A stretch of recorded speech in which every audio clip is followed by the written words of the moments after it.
కడవను పాలతో నింపి ఎముకల్లో నా మూలుగు పెంచి ఎత్తైన కొండను ఎక్కే బలమును కృపతో నాకిచ్చినావే.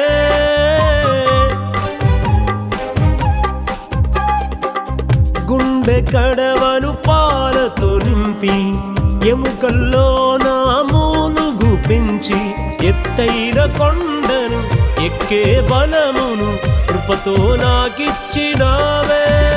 ఈ చేతి భోజనమే ఈ శక్తి నాకిచ్చెను, నీ చేతి భోజనమే ఈ శక్తి నాకిచ్చెను. ఎల్ షదాయ్ బలమీయగా మరి లోతుగా వేరు తన్నెదను అదోనా